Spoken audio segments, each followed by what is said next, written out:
I read the diary of Anne Frank when I was little, and I think it's the best book in history. It changed my life.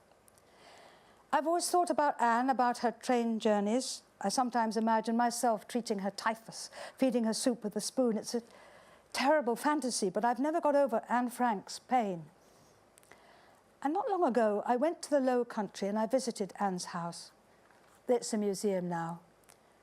I didn't want to say anything, but they made me speak. I'm not the president for nothing. So I said a few kind words, which of course came out in the papers.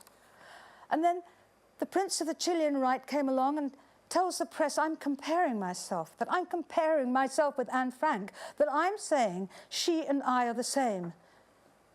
How is it possible to be so mean? I had to go to the ladies for a cry, and I only cry when I'm hugging my friends, because I could never compare myself with her. I'm alive. But that old man wanted to use my kind words in Anne Frank's house to make me look ridiculous, to win elections. This is a man who supported and justified the repression of the left for years. It's shameful. And that's the true face of the right. The worst mistake in history. The definitive proof that God does not exist, because if God existed, he could not have created such murderous people. I'm sure the people who killed us had crosses in their pockets. Maybe they were thinking of infinite kindness and forgiveness for the penitent, because they thought we atheists didn't deserve to live, that we were pieces of meat with brains, or maybe they thought we'd go happily to communist heaven to meet up with the workers of Chicago. Maybe they thought in their fascinating minds that there's some celestial hole where we all go converted into rubbish.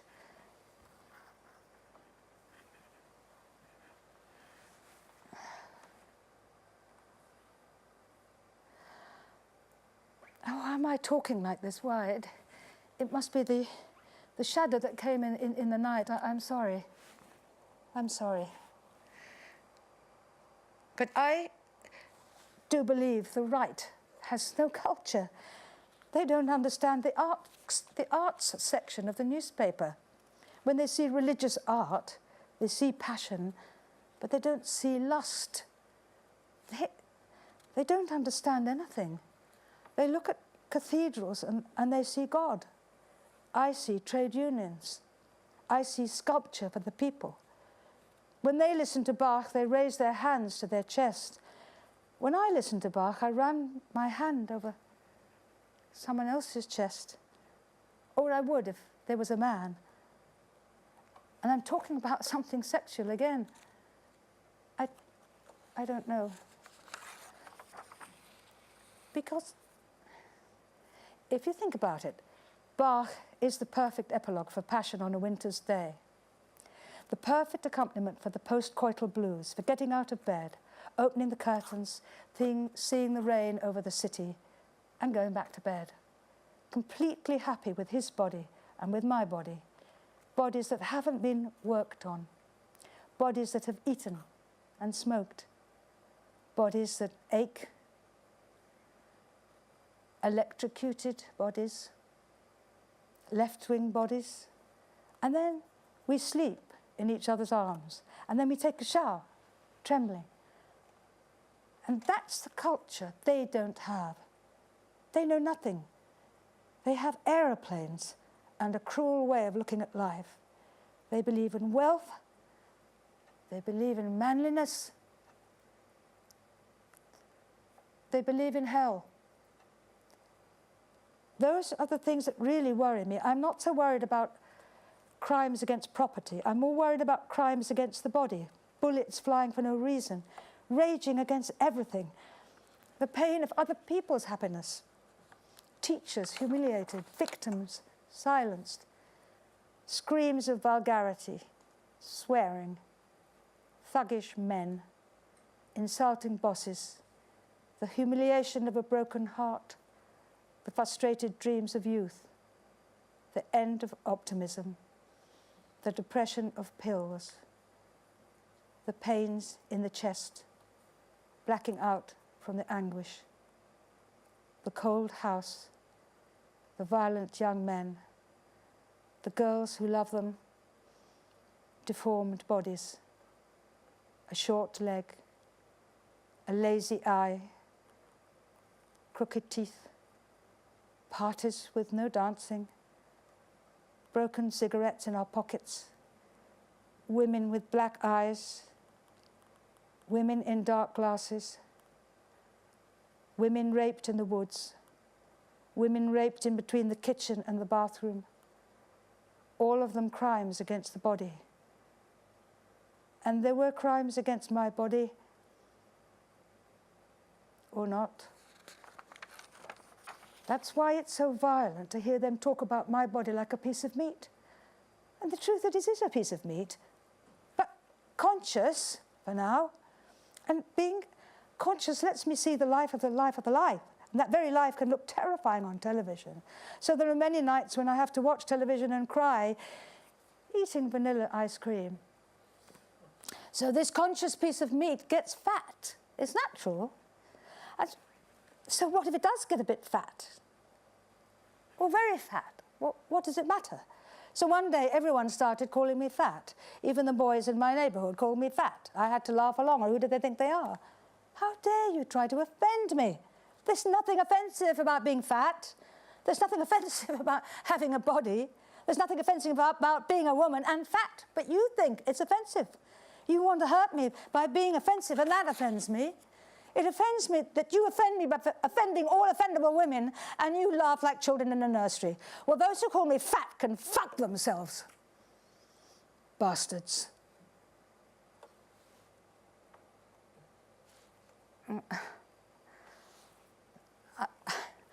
I'm sorry. I know I'm not myself. Sorry. Sorry. But I want to say sorry for something else. I'm sorry for our immoral education system. But it's very hard to improve. I did all I could, but it's the hardest nut to crack. I don't know what the problem is. Nothing's taught, nothing's learned, it seems. The schools teach less than the television. It's terrible forcing children to study just to be mediocre, to study things that are no use for anything. We cut all their happiness short. I'm ashamed to admit it. But those children are right to rebel. The state fails them every day. It's the great social crime of our times. Teaching them to dish out bitterness.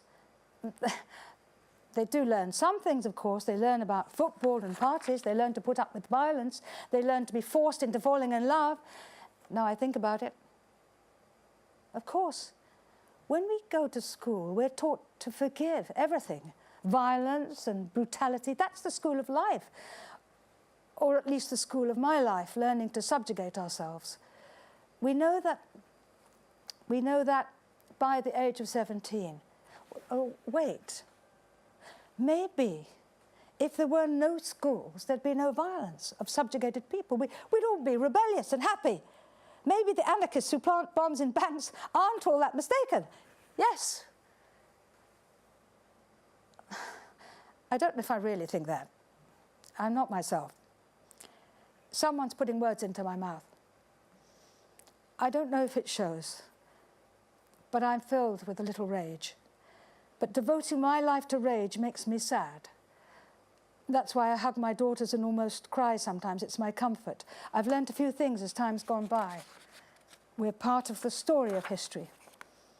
Fated to be orphans of the battlefield. There was a global struggle between the global struggling powers. There were white men sitting on cold bombs. And despite being far away, these forgotten lands were the battlefields. And we were on the same side as the Soviets. I hadn't realized that the others saw me as a red rose, a secretary general, a sister comrade, someone in charge of agitation and propaganda, a red dove. And they saw us as the soldiers of the Cold War. And they chose to support the whites, the owners of chains of industry, the sons of cousins of uncles and the friends of cousins of uncles of sons, the big, powerful family. They hired treacherous soldiers They turned us into a provincial Vietnam, into third world shame, a marijuana republic. They beat us down like soldiers, banned theatre from the streets, stopped history in its tracks, crushed the women's movement, and took away the promise of our songs. There's no point crying in a corner. We won't let them curse us forever or so throw salt in the communal pot, because life is beautiful and wonderful, and I want to live it and enjoy it, and I want everyone else to enjoy it too. That's my honest desire as your humble president, and I want to stress humble because I am humble. And some people say power corrupts, that it stops one being humble, but it didn't corrupt me, no. But it does something else, something other than corrupt, something that might even be worse. It makes one reasonable. It makes one do unforgivable things, like having political prisoners. It's not corruption, it's political realism. It's good sense, so good that it perpetuates injustice. You must understand me. Sometimes I know I've made mistakes. When I sign a law, I think it's a dead letter. But despite my best intentions, many people will still suffer. You can't make everyone happy. I know there are people who love me, but also despise some of the things I've done. There are even some who call me right-wing, a continuist. They do. Well, I recognize my position is sometimes questionable. But there are some things of which I'm deeply convinced.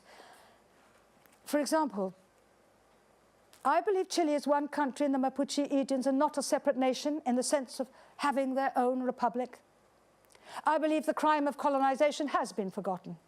I believe the usurped land was usurped and they have to live as Chileans. I'm sorry, but I'm the president. I also believe in the integrity of borders, but I would like Bolivia to have some sea, even though I believe the land we won at war is ours. Well, let's face it. I'm the daughter of a military man, after all, for example. I believe in the nation, and I believe in the state. I got my hands dirty in government. I sent the cops after the poor. I sent the cops after the Mapuche. Even though some of my people were killed, I've often sided with the bosses. Yes, because I was on the other side. I've made blood pacts. I've been a friend or girlfriend to people who want to take power by force of arms. I've run my fingers through his hair. I've asked him to look after himself. I've explained to him that an armed struggle is never won. But I've not run to denounce them, because I don't believe in denouncing friends. I've been through some horrific things. For example, my mother and father were tortured, or not. I'm mixed up in... I'm sure there are plenty of mustachioed murderers along my chain of command. I could send them to clean toilets in stadiums. I could have them summoned. I could order their deaths. But nothing would happen, because we don't have the death penalty anymore. And I don't believe in the power of revenge. I don't believe in killing murderers.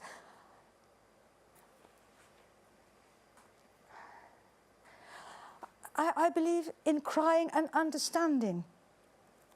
That doesn't make me right-wing or a continuist. Quite the contrary, I'm not like them. I'm different. We're different. We've got about 40 cheeks to turn. We'll be a religion in 1,000 years' time, and I won't be the holy miracle worker. I'll be the virgin of forgiveness. But that's the future. I don't know. Unlike other people, power made me good. It's wrong of me to say so, but in 100 years' time, you'll appreciate me. When you think I could have crushed the torturers with one finger, but chose the smile and the warm embrace as a moral gift to history. I could have crushed the torturer with one finger, but I chose to make a moral gift to history, to make it clear that good and evil do exist, and that I was good and the others were the evil ones. I forgave. I was on the left. I am on the left.